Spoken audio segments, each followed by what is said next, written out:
After Everest మీరు Everest reach అయిన తర్వాత మీ బిగ్ అచీవ్మెంట్ ఫుల్ ఫ్లెడ్జెడ్‌గా తీరాక, ఈ 7 సమ్మిట్స్ అని కంప్లీట్ చేయాలనే ఆలోచన ఎలా వచ్చిందసలు మీకు? సో, బేసిక్‌గా యాక్చువల్లీ ఎవరెస్ట్ అయిపోయిన తర్వాత నేను I was focusing on education. Okay. Ninth class అయిపోయేసరికి నా సమ్మిట్ గూడా అయింది. పెద్ద అచీవ్‌మెంట్ గూడా వచ్చేసింది. దెన్ మళ్ళీ బ్యాక్ టు స్కూల్ సేమ్ స్కూల్‌కెళ్ళేసరికి మళ్ళీ ఇప్పుడు ఎడ్యుకేషన్, టీచర్స్, ఫ్రెండ్స్, నేను ఎడ్యుకేషన్ ఎంత అచీవ్‌మెంట్ చేసినా లాస్ట్‌కి మన దగ్గర అడిగేదేంది లాస్ట్‌కి ఏం క్వాలిఫికేషన్ అమ్మా ఏం చదువుకున్నావు అని అంటారు. అవును.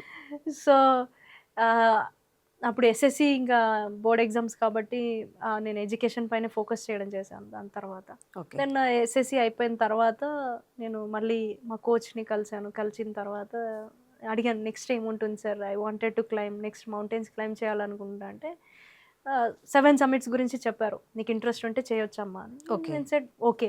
హ్మ్. నాకు అంటే మౌంట్ ఎవరెస్ట్ అయిపోయిన తర్వాత ఇంక అసలు ఎక్కడ ఆపాలనిపియలేదు. ఓకే. భయపడి ఉంటే అక్కడే ఆగిపోయేదాన్నేమో. హ్మ్. లేదు ఐ వాస్ వెరీ ప్యాషనేట్ ఇంకా చేయాలి, ఇంకా చేయాలి అని. ఇక్కడికే ఆగిపోవద్దని.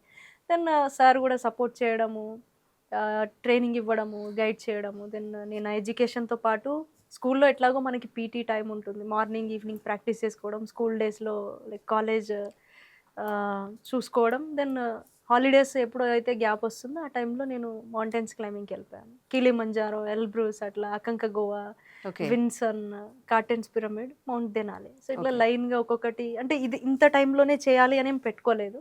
ఓకే. నేను 7 సమ్మిట్స్ చేయాలనుకున్నా అంతే. ఓకే. అది ఎట్లా టైం కుదిరితే, ఎట్లా వీలైతే అట్లా చేసుకుంటూ వచ్చాను. ఓకే. 2022 కల్లా 7 సమ్మిట్స్ ఫినిష్ అయింది.